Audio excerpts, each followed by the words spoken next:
on voit là un four de frittage double. Ce four a disparu parce qu'il n'était pas du tout performant. On a des vitesses vachement réduites. Je m'appelle Bernard Desandré, je suis chef d'équipe en 3-8 à GGB depuis 38 ans. Notre métier consiste à fabriquer des bagues polymères destinées à des mouvements d'antifriction à sec. Dans tout mécanisme, pour réduire les frottements, l'usure et l'entretien, il est nécessaire d'interposer un élément anti-friction entre une pièce en mouvement et une autre. Les bagues polymères s'adaptent sur toute forme de machine, automobile, aéronautique, des vélos, des machines à laver, même sur Mars, le robot est équipé de bagues GGB. On démarre avec un rouleau d'acier nu que nous toilons pour ensuite que le saupoudrage ait une meilleure adhérence.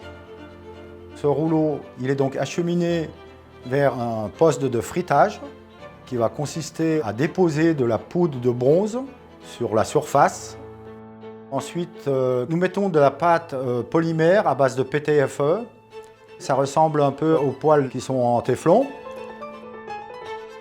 Les bandes terminées sont destinées à l'autre atelier de l'entreprise. Ça passe sur des machines pour taper les bagues. Je m'appelle Anton Karppinen, je suis opérateur régleur à GGB depuis 3 ans et demi et je suis formateur sur le secteur presse. Donc moi je vais faire les pièces, faire les contrôles en cours de série. Le métal arrive sur la machine. La ligne va faire le calibrage, les chanfreins.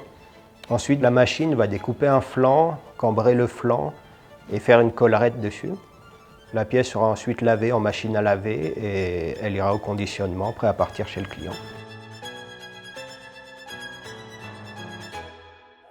L'étude des défauts potentiels permet d'éviter leur apparition.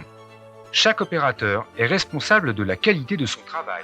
Là, je constate par exemple que c'est les opérateurs qui font les contrôles, mais je les vois noter leur cote sur une feuille. Et nous, maintenant, on a juste à rentrer sur l'ordinateur et ça va plus vite. On va d'abord faire un contrôle visuel. Donc on va regarder si la collerette n'est pas abîmée. Ensuite, on va faire un contrôle métrique. Donc on va mesurer le diamètre, la longueur, l'épaisseur. Pour être un bon opérateur, en fait, il faut déjà aimer ce qu'on fait.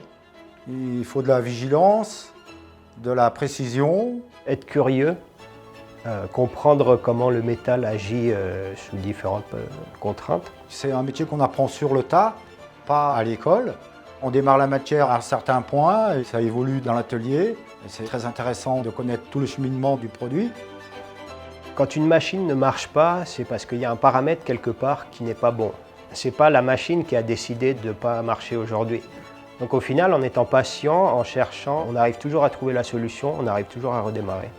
Donc ça, c'est un côté que j'apprécie aussi.